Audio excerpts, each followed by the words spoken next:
ओम नमः शिवाय। हर हर महादेव। आज पोष माह के कृष्ण पक्ष की चतुर्थी तिथि और गुरुवार है। गुरुवार का दिन भगवान श्री हरि विष्णु को समर्पित है। गुरुवार के व्रत करने और विष्णु जी की पूजा करने से धन लाभ होता है। घर में हर चीज में बरकत बनी रहती है। पर गुरुवार के व्रत पोष माह में कभी भी शुरू नहीं करने चाहिए। पोष माह में व्रत शुरू करने से हमें पुण्य फलों की प्राप्ति नहीं होती है। अगर व्रत हम पहले से कर रहे हैं तो हम व्रत को चालू रख सकते हैं।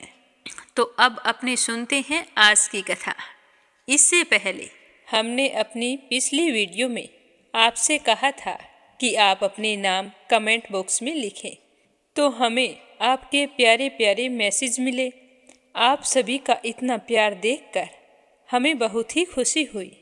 आप सभी के नाम कथा के अंत में बताऊंगी। पहले अपने सुन लेते हैं आज की कथा। तो हमेशा की तरह शुरुआत करते हैं गणेश जी की कहानी से। तो प्रेम से बोलो गणेश जी महाराज की जय हो। एक समय की बात है, एक पंडित और पंडिताइन रहते थे। उनके एक लड़का था। लड़का गणेश जी का परम भक्त था। दिन रात गणेश जी की सेवा में लगा रहता था, पर घर का कोई अन्य काम नहीं करता था। उसका पिताजी आसपास के गांवों से आटा मांग कर लाते थे, उसी से उनका जीवन कट रहा था। तो यह देखकर उसकी मां को यह बिल्कुल भी अच्छा नहीं लगता कि तुम 24 घंटे गणेश जी की पूजा करते रहते हो, तो घर का कोई काम धंधा कर लो, तुम्हारे पिताजी के कामों में हाथ बटा दो। लेकिन उस लड़के पर इस बात का कोई भी असर नहीं होता था। यह देखकर पंडिताइन बहुत ही दुखी रहती। बच्चे के ना मानने पर भी वह बार बार कहती रहती कि बेटा कोई काम धंधा कर ले। इस तरह हर दिन उनके घर में लड़ाई झगड़े होने लगे। रोजाना के लड़ाई झगड़े से वह लड़का बहुत ही दुखी हो गया और गणेश जी का नाम लेकर एक दिन वह घर छोड़कर निकल गया। कह कर गया कि अब तो मैं गणेश भगवान से मिलकर ही घर आऊँगा। तो लड़का तो जय गणेश बोलते हुए जा रहा था। गांव से निकलकर सड़क पर आ गया। सड़क को छोड़कर वन में चला गया। चलता चलता गहरे वन में चला गया। वहां जाकर जोर जोर से गणेश जी को पुकारने लगा। रात हो चुकी थी। जंगली जानवरों के चिल्लाने की आवाज़ें आ रही थी, जिसके कारण वह लड़का बुरी तरह से डर गया और बहुत ही दुखी होकर जय गणेश जी, कहाँ हो गणेश जी महाराज, इस तरह बिलख रहा था। तो उसकी चीख और पुकार से गणेश जी का सिंहासन हिलने लगा।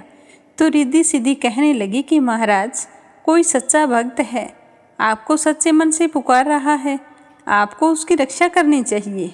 तब गणेश जी भगवान बूढ़े ब्राह्मण का वेश धारण करके उस बालक के सामने आए और पूछने लगे कि बेटा तुम रो क्यों रहे हो।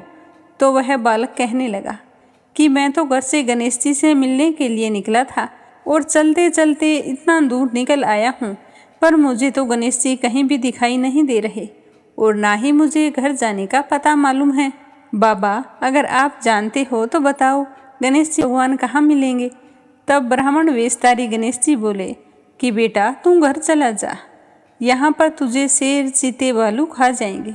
तो वह बालक कहने लगा, नहीं, मैं घर तो नहीं जाऊँगा, गणेश जी महाराज से मिलकर ही जाऊँगा, चाहे मुझे शेर वगैरह कुछ भी खा जाए, आज तो कुछ भी हो जाए, मैं तो गणेश जी से मिलके ही रहूँगा। इसी पूजा की वजह से मेरे घर में रोजाना लड़ाई झगड़े होते हैं और मैं आज बहुत दुखी होकर घर छोड़कर आया हूँ। ये सारी बातें मैं आज गणेश जी से मिलकर उन्हें बताऊँगा और फिर पूछूंगा कि तुम ही बताओ मुझे क्या करना चाहिए। तो बालक की भोली सूरत और उसकी बातें सुनकर गणेश जी बड़े ही प्रसन्न हुए और कहने लगे कि बेटा मैं ही गणेश जी हूँ। यह कहकर गणेश जी ने अपना वास्तविक रूप उस बच्चे को दिखा दिया।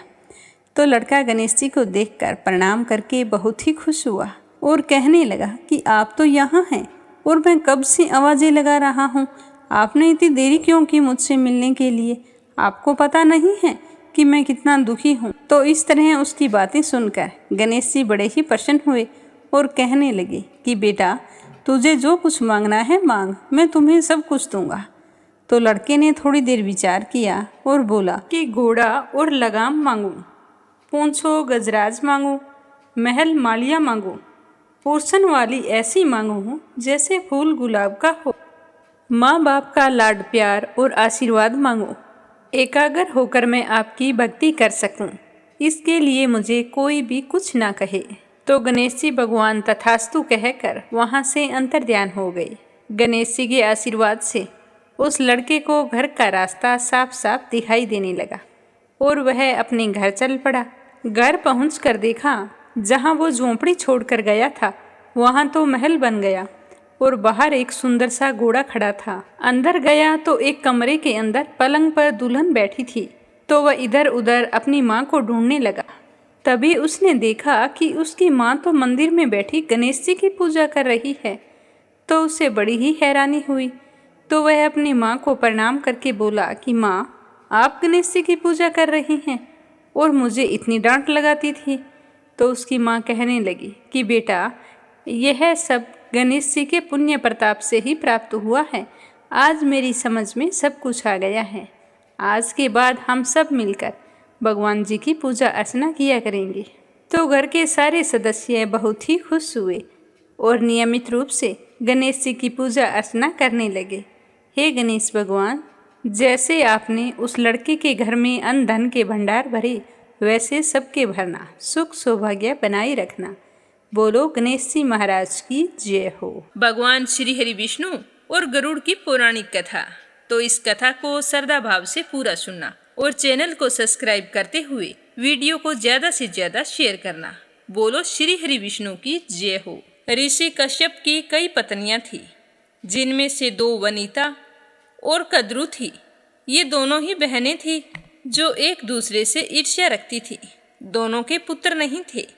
पति कश्यप ने दोनों को पुत्र के लिए वरदान दिया, तो वरदान पाकर दोनों बड़ी ही खुश हुई। वनिता ने 2 बलशाली पुत्र मांगे, जबकि कद्रु ने 1000 शरप पुत्र रूप में मांगे, जो कि अंडे के रूप में जन्म लेने वाले थे। शरप होने के कारण कद्रु के 1000 बेटे अंडे से उत्पन्न हुए और अपनी माँ के कहे अनुसार काम करने लगे। दोनों बहनों में यह शर्त लग गई कि जिसके पुत्र बलशाली होंगे, हारने वाले को उसकी दास्ता स्वीकार करनी होगी। इधर कद्रु के शरप ने तो जन्म ले लिया था, लेकिन वनिता को अभी पुत्र की प्राप्ति नहीं हुई थी। दोनों को ही पुत्र अंडे में से निकलने थे। तो वनिता ने एक अंडे को पकने से पहले ही फोड़ दिया, तो अंडे से अर्धविकसित बच्चा निकला, जिसका ऊपर का शरीर इंसानों जैसा था और नीचे का शरीर आधा पका हुआ था। तो इसका नाम रखा गया अरुण। अरुण ने अपनी माँ से कहा कि पिता के कहने के बाद भी आपने धैर्य खो दिया और मेरे शरीर का विस्तार नहीं हुआ। इसीलिए मैं आपको श्राप देता हूँ कि आपको अपना जीवन एक सेवक के तौर पर बिताना होगा और दूसरे अंडे में से आपका पुत्र निकलेगा, या तो वो तुम्हें इस श्राप से मुक्त करवा लेगा। अगर ना करवा सका तो आजीवन आपको दासी बनकर रहना होगा। तो यह सुनकर वनिता बहुत ही दुखी हुई और दूसरे अंडे को नहीं फोड़ा। इस तरह पुत्र के श्राप द्वारा वह शर्त हार गई और अपनी छोटी बहन की दासी बनकर रहने लगी। बहुत लंबे समय के बाद में दूसरा अंडा फूटा।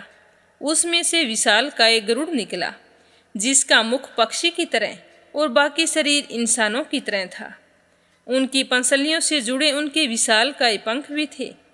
जब गरुड़ को यह पता चला कि उनकी माता अपनी बहन की ही दासी बनकर रह रही है और साथ में ये भी पता चला कि उनकी दासी बनकर क्यों रह रही है, तो गरुड़ ने अपनी मौसी और सर्पों से इस बात के बारे में पूछा और बातों बातों में मुक्ति के लिए शर्त भी पूछ डाली। सर्पों ने वनिता की दास्ता की मुक्ति के लिए अमृत मंथन से निकला अमृत मांगा, तो अमृत लेने के लिए गरुड़ स्वर्ग लोक की तरफ तुरंत निकल पड़े और देवताओं ने अमृत की सुरक्षा के लिए 3 चरणों की सुरक्षा कर रखी थी। पहले चरण में आग, दूसरे में घातक हथियारों के आसपास में घर्षण करती दीवार और अंत में 2 विषैले सर्पों का पहरा। वहां तक पहुंचने से पहले देवताओं से मुकाबला करना था, तो गरुड़ सारी भीड़ में गए और देवताओं को बिखेर दिया। तब गरुड़ ने कई नदियों का जल मुख में ले लिया और पहले चक्कर की आग को बुझा दिया और अगले चरण में गरुड़ ने अपने रूप को इतना छोटा कर लिया कि कोई भी हथियार उनका कुछ भी नहीं बिगाड़ सका। और तीसरे चरण में जब पहुंचे तो दोनों सांपों को अपने पंजों में पकड़ लिया और अपने मुख से अमृत कलश उठाया और धरती की ओर चल पड़े। लेकिन तभी रास्ते में भगवान श्री हरि विष्णु प्रकट हुए और गरुड़ के मुख में अमृत कलश होने के बाद भी उनके प्रति मन में लालच न होने से खुश होकर गरुड़ को वरदान दिया कि वो आजीवन अमर हो जाएंगे। तब गरुड़ ने भगवान को एक वरदान मांगने के लिए कहा, तो भगवान ने गरुड़ से कहा कि तुम मेरी सवारी बन जाओ, मैं तो यही वरदान मांगता हूँ। तो गरुड़ ने यह वरदान पूरा किया और गरुड़ को इंद्र का वरदान था कि वो सांपों को भोजन के रूप में खा सकेगा। तो इस बात पर गरुड़ ने अमृत से कुशल वापसी का वादा किया। वादा करके गरुड़ सर्पों को लाकर अमृत सौंप दिया और भूमि पर रखकर कहा कि यह रहा आपका अमृत कलश। मैंने यहाँ तक लाने का अपना वादा पूरा किया, लेकिन मैं तो कहता हूँ कि आप पीने के बजाय इससे स्नान करें तो ज्यादा अच्छा होगा। तो सारे के सारे सर्प स्नान करने गए। तभी वहां पर अचानक से भगवान इंद्र पहुंच गए और अमृत कलश को वापस ले गए। लेकिन उनकी कुछ बूंदें भूमि पर गिर गई, जो घास पर ठहर गई। सर्प उन बूंदों पर झपट पड़े, लेकिन उनके हाथ कुछ नहीं लगा। इस तरह गरुड़ की शर्त भी पूरी हो गई और सर्पों को अमृत भी नहीं मिला। गरुड़ ने अपनी सूझबूझ से अपनी माता को आजाद करवाया। अब अपने सुनेंगे श्रीमद् भागवत महापुराण का 3रा स्कंद। इसके अंदर ब्रह्मांड की उत्पत्ति और विराट पुरुष की स्थिति का वर्णन किया गया है, तो श्रद्धा भाव से सुनते रहिए। प्रेम से बोलो श्री हरि विष्णु भगवान की जय हो। विदुर जी के प्रसंग ग्रह त्याग को बताते हुए सुखदेव जी बोले कि पांडव अपनी प्रतिज्ञा पूरी करके धृतराष्ट्र के पास आए और उनसे अपना राज्य मांगा। तो धृतराष्ट्र ने उनके न्यायपूर्ण निवेदन को भी अस्वीकार कर दिया। विदुर जी ने धृतराष्ट्र को विवेक सम्मत सलाह दी, जिसे विदुर नीति कहा जाता है। विदुर जी ने धृतराष्ट्र को समझाया कि हे महाराज, कौरवों की दुष्टता के कारण ही पांडवों को 13 वर्ष तक वन में भटकना पड़ा। अब अवधि पूरी हो गई है, अतः यह राज्य पांडवों को अब लौटा देना चाहिए। इस तरह विदुर जी अपनी बात धृतराष्ट्र को समझा ही रहे थे कि तभी वहां पर शकुनी और दुशासन वहां आ पहुंचे।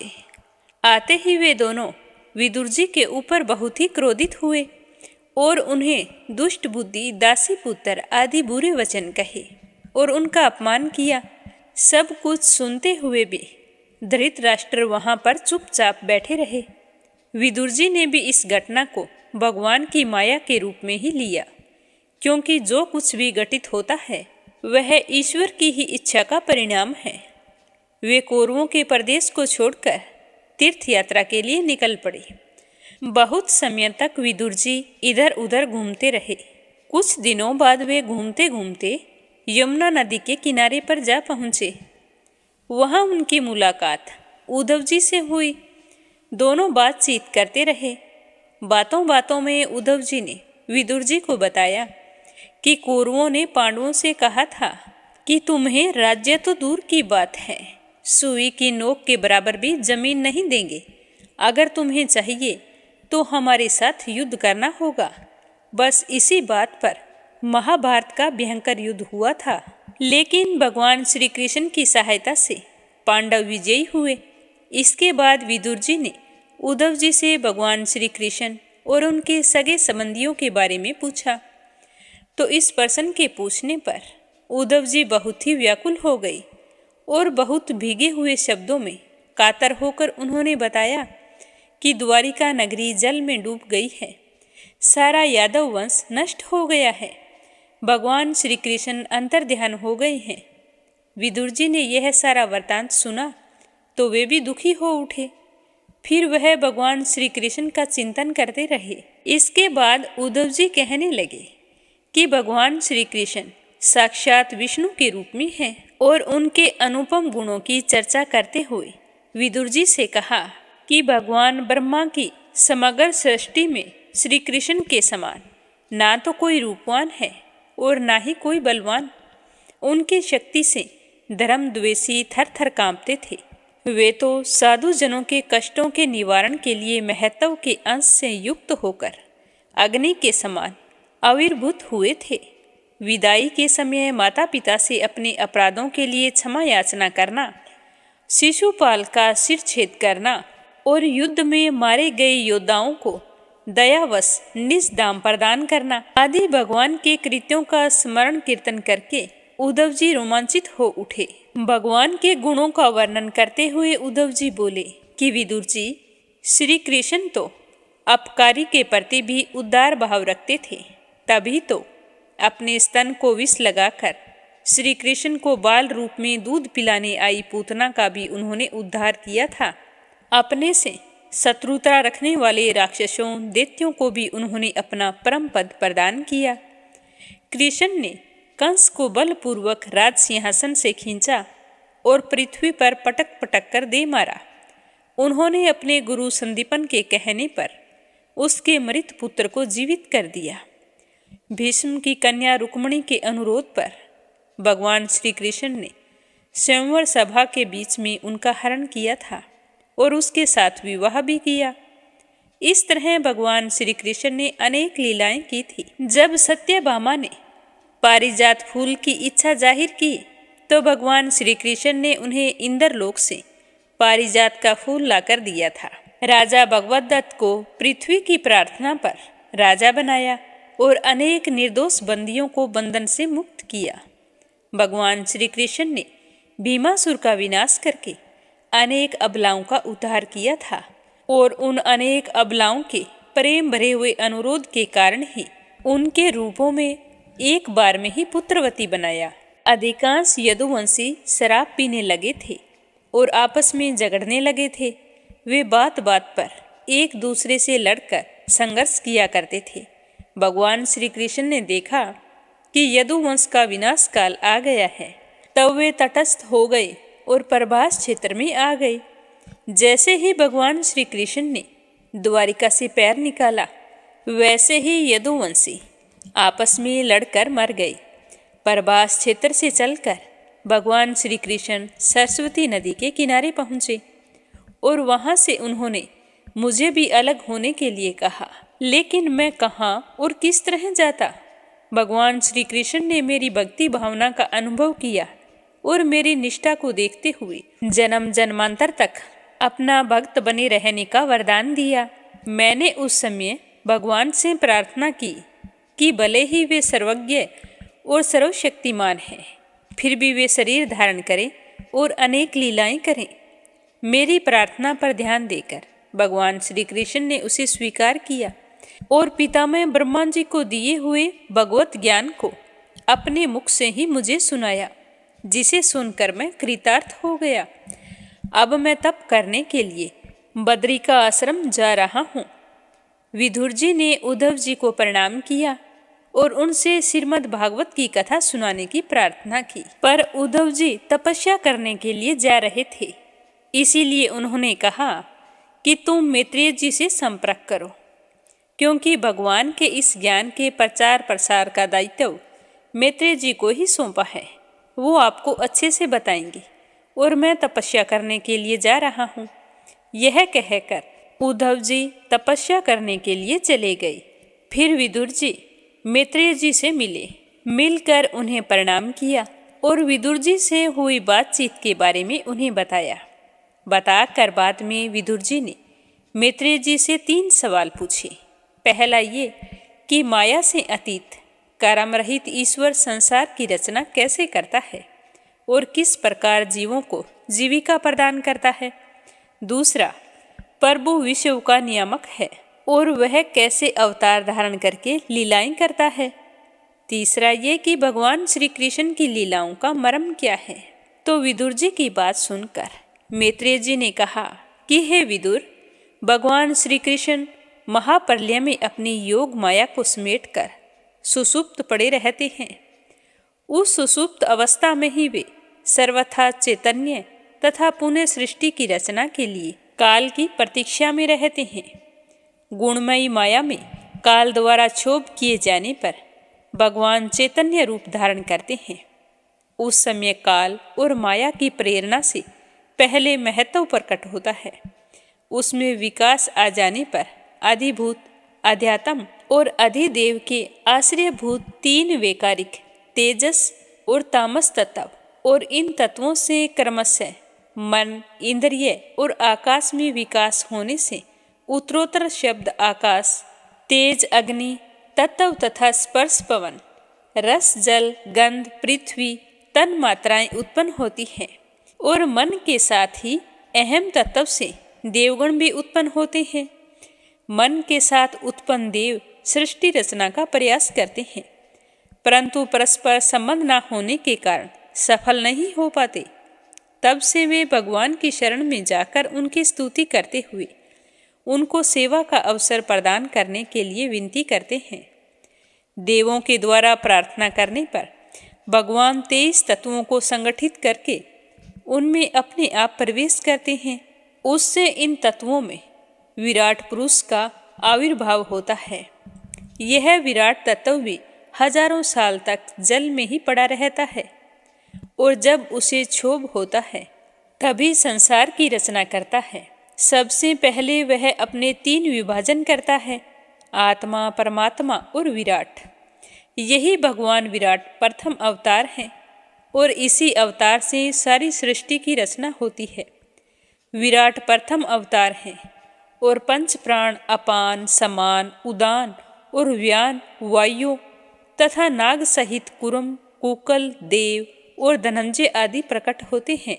भगवान अपने घोर तप से इन सब की जीविका के लिए मुंह, जीभ, नाक, त्वचा, कान, आँख, लिंग, गुदा, हस्त, पाद, मन, बुद्धि और चित्त आदि को प्रकट करता है।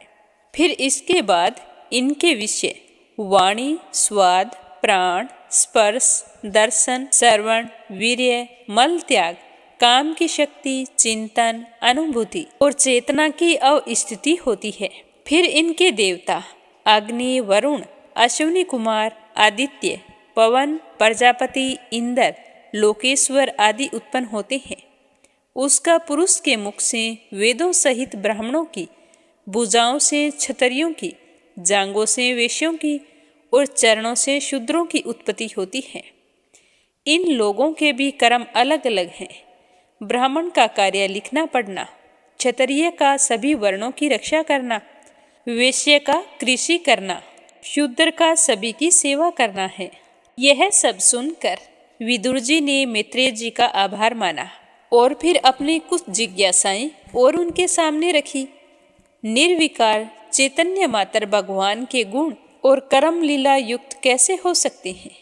सभी ज्ञानों के निधान भगवान विष्णु अपने ही द्वारा रचित तथा पालित सृष्टि का संहार रूप अज्ञान परक कार्य कैसे करते हैं? जब एक ही रूप ईश्वर सभी प्राणियों में है तो सभी प्राणी दुख रहित क्यों नहीं होते? तो विदुर जी की बात सुनकर मैत्रेय जी कहने लगे कि हे महात्मन, शरीर के सुख दुख तो जीव का धर्म है। हाँ, यह बात अवश्य है कि इन शरीर धर्मों से निवृत्त होने के लिए भगवान का भजन आवश्यक है। जिस प्रकार हम स्वप्न देखते हैं और उसमें अनेक तरह के कष्ट पाते हैं, और जैसे ही हम जाग जाते हैं तो स्वप्न के दुख समाप्त हो जाते हैं, उसी प्रकार भगवान का भजन करने से मानव के सांसारिक कष्ट, रोग, शोक, मोह और दुख आदि समाप्त हो जाते हैं। इस देह आदि की आसक्ति का मूल अज्ञान है। 2 प्रकार के जीव इस संसार में सुखी रहते हैं। पहला अज्ञानी, अर्थात विषयों की गति अगति से अपरिचित। दूसरा ज्ञानी, मन, वचन और कर्म से भगवान में भक्ति रखने वाले। दुख वे लोग उठाते हैं जो इन दोनों की स्थिति के बीच में रहते हैं। तो यह सुनकर विदुर जी ने पूछा कि किस प्रकार एक प्राण से 10 प्रकार के प्राणों की उत्पत्ति होती है? ब्रह्मा आदि और उनसे अन्य प्रजापतियों की उत्पत्ति कैसे होती है? विभिन्न योनियों की सृष्टि कैसे होती है? और पृथ्वी आदि लोकों की स्थिति, वर्ण आश्रम व्यवस्था, यज्ञ याग का विस्तार, सृष्टि का ब्रह्मा में विलीनकरण आदि सब कैसे होते हैं? तो विदुर जी की बात सुनकर मैत्रेय जी कहने लगे कि संसार के प्रलय सागर में निमग्न होने पर भगवान नारायण अपने नेत्र बंद करके अपनेपन में ही समाविष्ट हुए तो उस समय लकड़ी में आग के समान सारे भूत उनके शरीर में अंतर्हित हो गए। भगवान विष्णु 1000 युगों तक सोते रहे। जब उन्होंने अपनी आंख खोली तो देखा कि सारा लोकांतर उनमें ही स्थित है। सभी लोकपाल उनकी आराधना कर रहे हैं। वे लोक रचना के लिए व्याकुल हैं। उन्होंने यह देखकर सभी भूतों को बाहर निकलने की आज्ञा दे दी।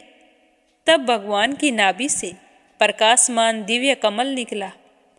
फिर विष्णु जी उस कमल में प्रवेश कर गए और उस रूप में वे स्वयं ब्रह्मा कहलाई। स्वयंभू उन्हीं का नाम है। जब पितामह ब्रह्मा ने गर्दन घुमाई तो 4 मुख वाले हो गए। उनके 4 मुख ही 4 दिशाएं हैं। बहुत समय तक ब्रह्मा जी निर्विकार भाव से पड़े रहे। फिर काल शक्ति की प्रेरणा से कमल नाभि के रास्ते जल में प्रवेश कर गए और कमल का मूल खोजने लगे। इसमें सफल होने पर वे समाधि में लीन हो गए। 100 वर्षों की समाधि के बाद उन्हें भगवान के दिव्य रूप के दर्शन हुए। इस समय उन्होंने देखा कि भगवान की नाभि रूप तड़ाग ही उनका जन्म स्थल है, कमल उसका मूल है। और इसके बाद उन्हें एक एक करके जल, पवन, आकाश आदि सब दिखाई देने लगे। यह सब कुछ देखने के बाद ब्रह्मा जी ने भगवान से पूर्ववत सृष्टि की रचना के लिए शक्ति पाने की प्रार्थना की। भगवान प्रकट हुए और ऐसी सृष्टि रचना की शक्ति प्राप्त करने के लिए कठोर तप करने का आदेश देकर अंतर्ध्यान हो गए। पितामह ब्रह्मा जी ने भगवान की आज्ञा का पालन करने के लिए उसी कमल पर बैठकर देवी का 1000 वर्षों तक तप किया।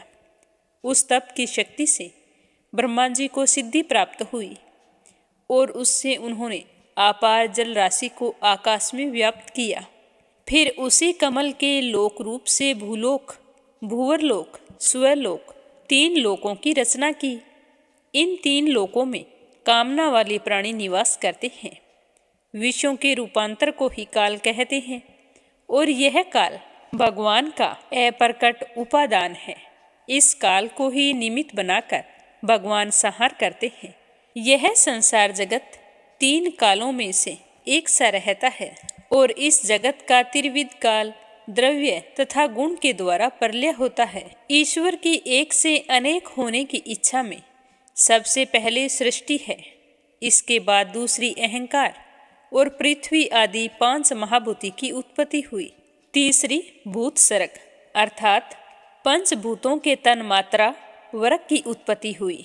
चौथी सृष्टि में ज्ञानात्मक इंद्रियों की रचना। 5वीं सृष्टि में कर्मेंद्रिय तथा उसके अधिष्ठाता देवों की रचना हुई।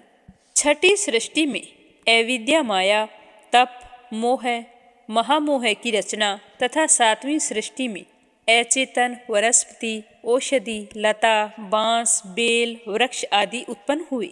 8वीं सृष्टि में गधा, घोड़ा आदि 9 प्रकार के खुर वाले जीव, कुत्ता, व्याघ्र आदि 5 प्रकार के नाम वाले तथा चोंच वाले गिद्ध, बाज आदि की रचना हुई। 9वें प्रकार पर देश की सृष्टि हुई। इसके अतिरिक्त विषयों के रूपांतर के समान सृष्टि के प्रलय के मूल कारण में भी काल ही स्थित है। काल का स्वरूप और प्रमाण बताते हुए वे कहते हैं कि परमाणु पृथ्वी का अविभाज्य और सूक्ष्मतम अंश कहलाता है। 2 परमाणुओं के मिलने से एक अणु, 3 अणुओं के मिलने से एक तरसेर अणु निर्मित होता है। यह तरसेर अणु झरोखे से छनकर आती हुई सूर्य की किरणों के प्रकाश में उड़ता हुआ क्षुद्रतम रजकण ही है। 3 तरसेणुओं को पार करने से सूर्य को लगने वाला समय एक त्रुटि कहलाता है।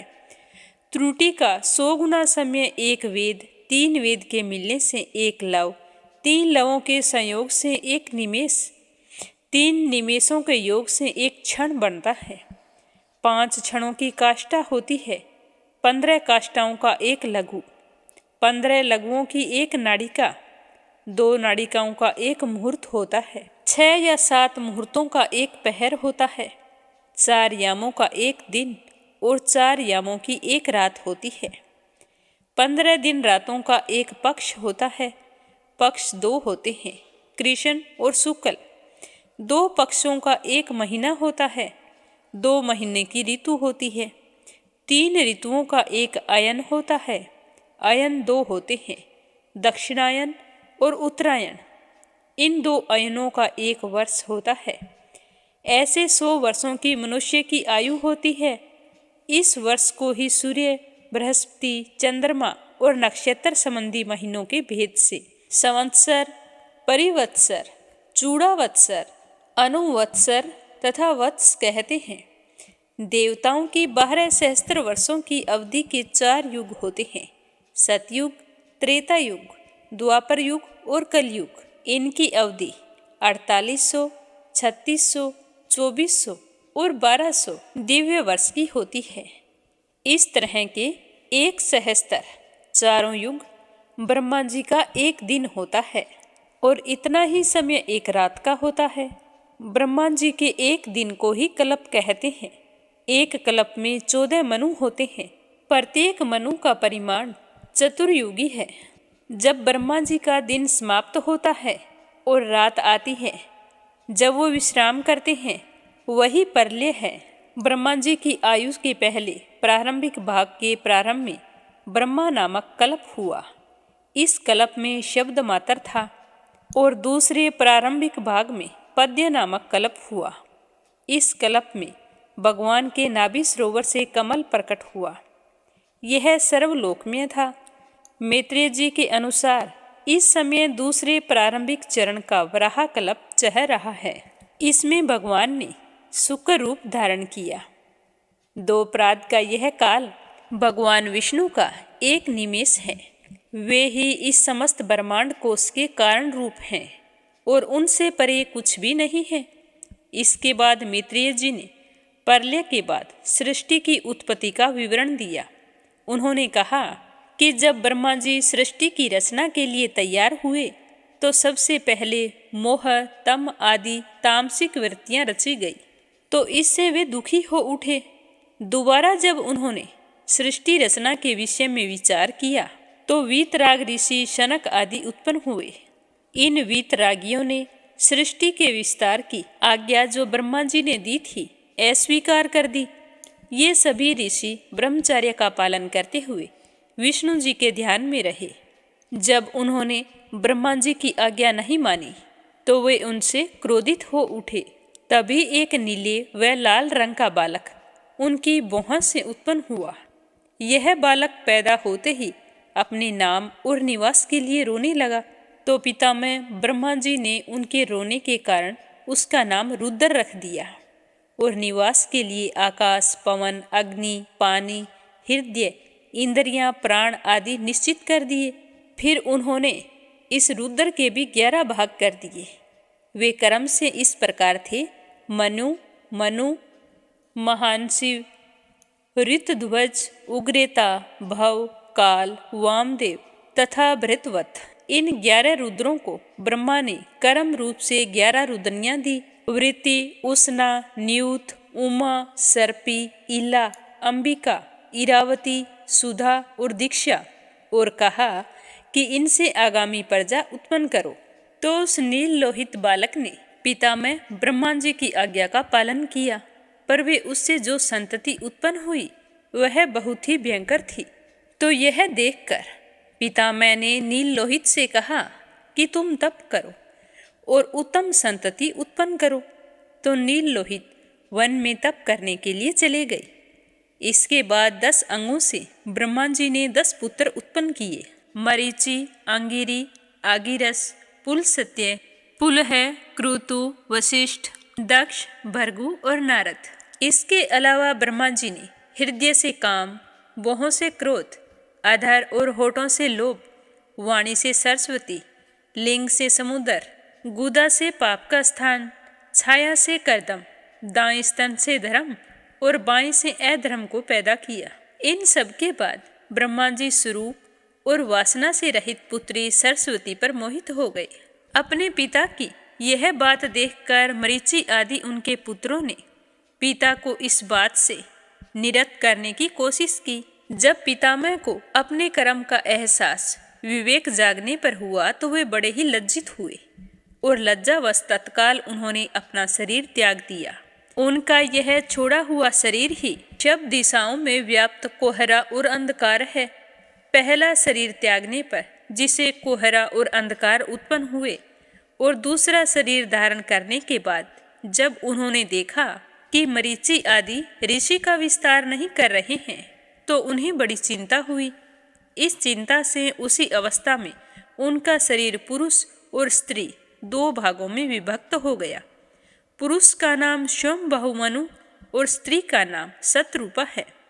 मनु ने शतरूपा से मैथुन द्वारा 5 संतानें, 2 पुत्र प्रियव्रत और उत्तानपाद तथा 3 कन्याएं आकृति, देवहूति और परसुति उत्पन्न की।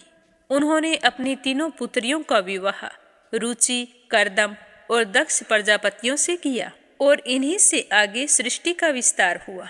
तो इस तरह सृष्टि के बारे में जानकर विदुर जी प्रसन्न हो उठे और मैत्रेय जी का धन्यवाद करने लगे। फिर उन्होंने प्रार्थना की कि वे मनु द्वारा सृष्टि रचना का विवरण भी मुझे विस्तार से सुनाए। तो विदुर जी की बात सुनकर मैत्रेय जी बोले कि ब्रह्मा जी ने मनु को सृष्टि रचना का आदेश दिया। तो मनु ने पितामह ब्रह्मा जी के सामने समस्या रखी कि सृष्टि तो जल मगन है, अतः उत्पन्न प्राणी कहाँ रहेंगे। उस समय ब्रह्मा जी की नाक से अंगूठे के जितना एक सूकर शिशु निकला और क्षण भर में हाथी जितना बड़ा हो गया। उसके इस प्रकार शरीर विस्तार को देखकर वे फिर से चिंता मगन हो गए। उसी समय सूकर ने सभी दिशाओं को अपनी गर्जन से प्रतिध्वनित कर दिया और इसी गर्जना से देवों ने उसे साक्षात ब्रह्मा मान लिया और उसकी आराधना करने लगे। सूकर ने तब अपनी कठोर त्वचा और चमकते नेत्र तथा सफेद दाढ़ों से सूंघ सूंघ कर पृथ्वी का पता लगाने के लिए समुद्र में प्रवेश किया। वह रसातल में डूबी हुई पृथ्वी को जल से बाहर ले आया। इस कोशिश में हिरण्याक्ष दस्युओं ने बाधा डाली, पर भगवान शुक्र ने उनको समाप्त कर दिया। फिर मरीचि आदि ऋषियों ने वराह को अवतार मानकर उनकी पूजा की और पृथ्वी का उद्धार करने के लिए धन्यवाद दिया। तो विदुर जी ने मैत्रेय जी से पूछा कि आप हिरण्याक्ष द्वारा विरोध का कारण बताने का कष्ट करें कि उन्होंने विरोध क्यों किया था। तो मैत्रेय जी बताने लगे कि एक बार महर्षि मरीचि के पुत्र कश्यप सूर्यास्त के समय यज्ञशाला में अपनी पूजा से निवृत्त होकर बैठे थे। उसी समय दक्ष की पुत्री दीति पुत्र की कामना से कामातुर होकर उनकी सेवा में उपस्थित हो गई और उनसे कहने लगी कि हे प्रियतम, मेरी सौतनों के अनेक पुत्र हो चुके हैं, पर आप जैसे पति को पाकर मैं आज तक निपुती हूँ। यह तो बड़ी लज्जा की बात है। आप मुझे ईर्ष्या द्वेष से बचाकर पुत्रवती बनाइए। कश्यप जी ने रात्रि काल आने तक धैर्य रखने को कहा, पर कामातुर दीति ने लज्जा छोड़कर उन्हें उसी समय काम क्रीड़ा के लिए कहा। तो काम क्रीड़ा से निवृत्त होकर कश्यप जी ने स्नान आदि नित्यक्रम किया और फिर दीति को बताया कि अनुचित समय में गर्भ धारण करने से क्या क्या दुष्परिणाम हो सकते हैं। सब बातों से अवगत कराया और कहा कि अनुचित काल में गर्भ धारण करने से तुम्हें ऐसे 2 पुत्र पैदा होंगे जो बहुत ही दुष्ट और राक्षसी वर्ती के होंगे। उनके उत्पात से परेशान होकर स्वयं भगवान विष्णु को उन्हें मारने के लिए अवतार लेना पड़ेगा। दीति इस बात को सुनकर घबराने लगी। कश्यप जी ने कहा कि पुत्र तो ऐसे ही होंगे, पर पुत्रों में से एक बालक विष्णु जी का भक्त होगा। उसके स्मरण मात्र से लोग अपना मन शुद्ध करेंगे। उनकी बात सुनकर दीति को यह संतोष हुआ कि उसके पुत्रों का संबंध दुश्मनी का भले ही सही, पर साक्षात भगवान से जुड़ा होगा। तो दीति ने गर्भ धारण किया। दीति का गर्भ जैसे जैसे बढ़ने लगा वैसे वैसे इंद्र आदि लोकपाल घबराने लगे। उनका तेज क्षीण होने लगा। तब वे सब ब्रह्मा जी के पास आए और उनसे स्थिति सुधारने की प्रार्थना की। ब्रह्मा जी ने बतलाया कि यह सब भगवान विष्णु की माया है। उन्होंने कहा कि एक बार जब मेरे मानस पुत्र सनकादि विष्णु लोग गए तो उन्होंने वहाँ की बाहरी मोहिनी छटा की उपेक्षा की। उसे देखे बिना ही सीढ़ियाँ चढ़कर विष्णु जी से मिलने के लिए चलते रहे। जब वे 7वीं सीढ़ी पर गए तो विष्णु जी के द्वारपाल जय विजय ने उन्हें रोक दिया। तो ऋषि लोग इससे नाराज हो गए और उन्होंने जय विजय को काम, क्रोध और लोभ से भरी पृथ्वी पर जन्म लेने का श्राप दे दिया। इस श्राप को पाकर दोनों ने प्रार्थना की कि हे ऋषिवर, हम जिस भी योनि में जन्म लें, हमें भगवान विष्णु के दर्शन सुलभ हों। इतनी ही देर में भगवान विष्णु ऋषियों के आगमन का समाचार सुनकर वहां आ पहुंचे। तब सभी ऋषियों ने भगवान के दर्शन से तृप्त होकर उनका वंदन किया। जब सारी बात का पता चला तो भगवान विष्णु ने भी द्वारपालों का यह कर्म अनुचित बताया और श्राप को उचित माना। साथ ही ऋषियों से प्रार्थना की कि वे इन्हें आशीर्वाद दें कि वे दंड भोग कर पुनः मेरे पास आ सके। तब ऋषियों की समझ में आ गया था कि द्वारपाल निर्दोष हैं, तो वे ऋषि प्रभु से कहने लगे कि हमें दंडित करो। तब भगवान ने कहा कि यह उनका ही पूर्व नियोजन है। वे कहने लगे कि एक बार जब मैं योग माया में लीन था, तब इन्होंने लक्ष्मी जी को मेरे पास आने से रोका था। वह पहले ही इन्हें श्राप दे चुकी है, आपने तो उसे केवल दोहराया है। इसीलिए ये अब इसी क्षण पृथ्वी लोक में जाएंगे और दंड भुगत कर वापिस आ जाएंगे। तो विष्णु जी के इतना कहते ही उसी समय दोनों जय विजय बैकुंठ से गिरे और दिति के गर्भ में समा गए। उन दोनों के तेज से ही लोकपालों की यह स्थिति हुई। अतः चिंता की कोई बात नहीं। भगवान विष्णु लोक का सृजन, पालन और संहार करने वाले हैं। अतः वे ही आपको संकट से मुक्त करेंगे। दिति के पुत्र उत्पन्न हुए तो संसार में चारों तरफ अंधकार सा छाने लगा। भयंकर उत्पात होने लगे। तो कश्यप ने पहले उत्पन्न हुए बच्चे का नाम हिरण्यकशिपु और दूसरे का नाम हिरण्याक्ष रखा। हिरण्यकशिपु ने ब्रह्मा जी को तपस्या करके प्रसन्न किया और मृत्यु न होने का वरदान ले लिया। उसने अपनी वीरता से सारे लोकपालों को परास्त कर दिया और लोकों पर अधिकार कर लिया। एक दिन की बात है कि हिरण्याक्ष युद्ध की भावना से अपनी गदा लेकर शत्रु को खोजते खोजते स्वर्ग जा पहुंचा। हिरण्याक्ष को देखकर सारे देवता इस तरह से छिप गए जैसे गरुड़ को देखकर सांप छिप जाता है। इधर हिरण्याक्ष अपने घमंड में चूर देवताओं को युद्ध के लिए ललकारने लगा, पर कोई भी देवता उसके सामने नहीं आ सका। और इधर पृथ्वी पर भी उसको अपना कोई प्रतिद्वंदी नहीं मिला। वह फिर निर्भय होकर समुद्र में घुस गया और काफी समय तक जल क्रीड़ा करता रहा। फिर वह वरुण देवता के पास जाकर उनको लड़ने के लिए ललकारने लगा, उनका मजाक उड़ाने लगा। वरुण को क्रोध आ गया, पर वे शांत रहे और अपनी असमर्थता समझकर युद्ध के लिए तैयार नहीं हुए। पर उन्होंने हिरण्याक्ष को कहा कि वह लोक में अजय योद्धा होना चाहता है तो जाए और भगवान विष्णु के समक्ष अपना पराक्रम दिखाए। तो यह सुनकर हिरण्याक्ष भगवान विष्णु की खोज में निकल पड़ा। तभी रास्ते में उन्हें देव ऋषि नारद मिल गए। उन्होंने उसे बताया कि विष्णु जी तो पाताल लोक की ओर गए हैं। तो वह जानकर पाताल की ओर चल पड़ा। वहां उसने देखा कि भगवान विष्णु वराह का रूप धारण करके पृथ्वी का उद्धार कर रहे हैं। यह देखकर उसने विष्णु जी का उपहास किया और उन्हें युद्ध के लिए ललकारा। वराह एवं विष्णु ने उसकी ललकार पर कोई ध्यान नहीं दिया और अपनी दाढ़ों पर पृथ्वी को उठाया तथा चलने लगे। तो यह देखकर हिरण्याक्ष को लगा कि मेरा अपमान हुआ है, तो वो कुवचन बोलता हुआ उनके पीछे पीछे भागा। फिर भगवान ने पृथ्वी को वहीं जल में रखकर उससे युद्ध करना शुरू कर दिया। तब सारे लोकपाल इस युद्ध को देखने के लिए वहां आ गए। काफी समय तक दोनों में युद्ध होता रहा। विष्णु की गदा हाथ से छूटकर दूर जा गिरी। इस स्थिति में हिरण्याक्ष ने युद्ध समाप्त कर दिया कि निशस्त्र पर आक्रमण नहीं करता हूं। तब वराह ने अपने चक्कर का ध्यान किया और हिरण्याक्ष को फिर से ललकारा। हिरण्याक्ष ने अपनी गदा से प्रहार किया, पर उसका कोई प्रभाव नहीं पड़ा। त्रिशूल उठाया तो भगवान ने सुदर्शन चक्र से उसके टुकड़े टुकड़े कर दिए।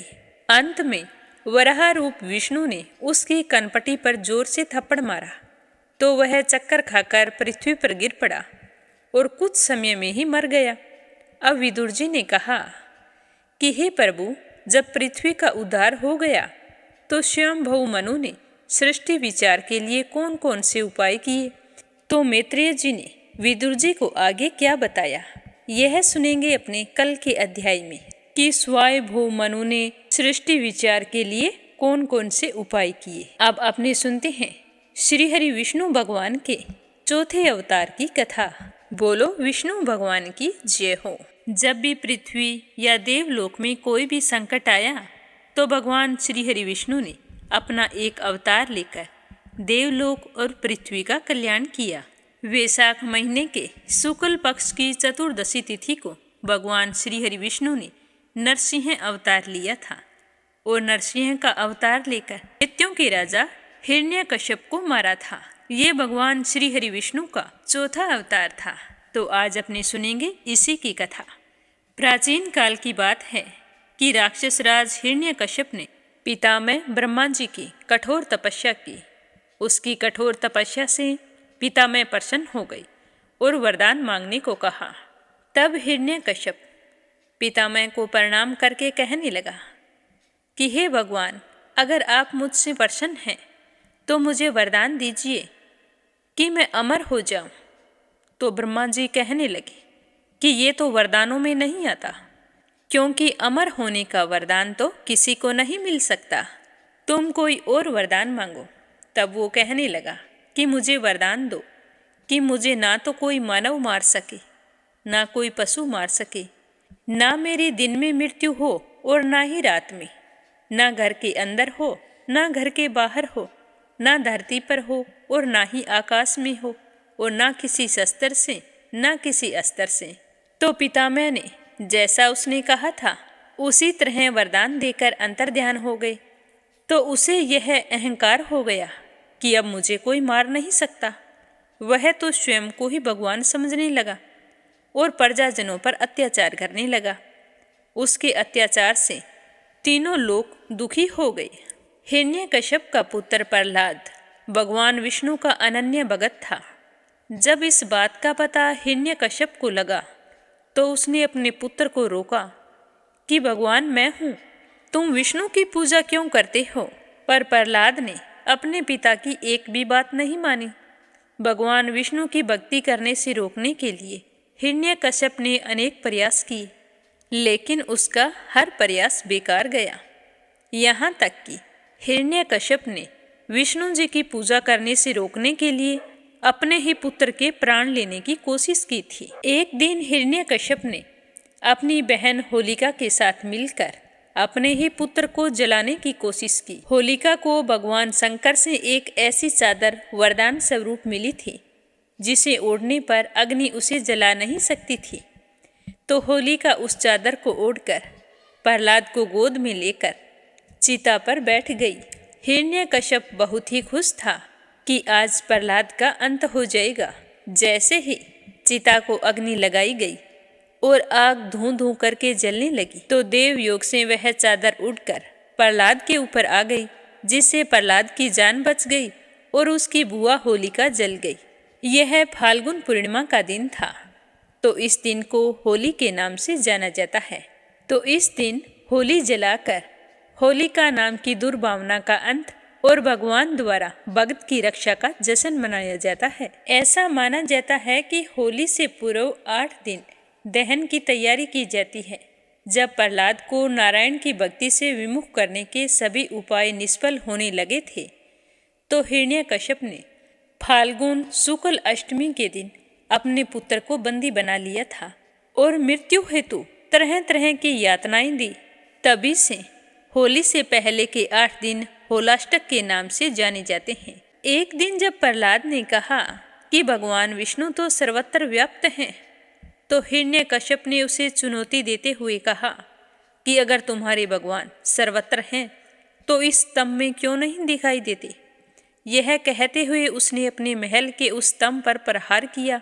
तभी स्तंभ में से भगवान विष्णु नरसिंह अवतार के रूप में प्रकट हुए। उन्होंने हिरण्यकश्यप को उठा लिया और उसे महल की दहलीज पर ले आए। भगवान नरसिंह ने अपनी जंघा पर लिटाकर उसके सीने को अपने नाखूनों से चीर दिया और अपने भक्त प्रहलाद की रक्षा की।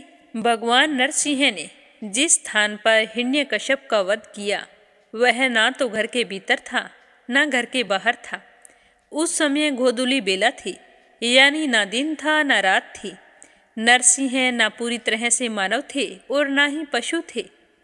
हिरण्यकश्यप का वध करते समय उन्होंने अपनी जंघा पर उसे लिटाया था, इसीलिए वह ना धरती पर था और ना आकाश में था, और अपने नाखूनों से उसका वध किया। तो इस तरह से ना तो अस्त्र का प्रयोग हुआ ना शस्त्र का हुआ, और इसी दिन को नरसिंह जयंती के रूप में मनाया जाता है। इसीलिए कहा जाता है कि मनुष्य अगर कई संकटों से घिरा है या फिर अपने जीवन में बहुत ही बुरी तरह मुसीबतों का सामना कर रहा है, तो भगवान विष्णु यानी कि श्री नरसिंह भगवान की पूजा करके नरसिंह मंत्र का स्मरण करना चाहिए। इससे आपको समस्त संकटों से बहुत ही आसानी से छुटकारा मिल जाता है।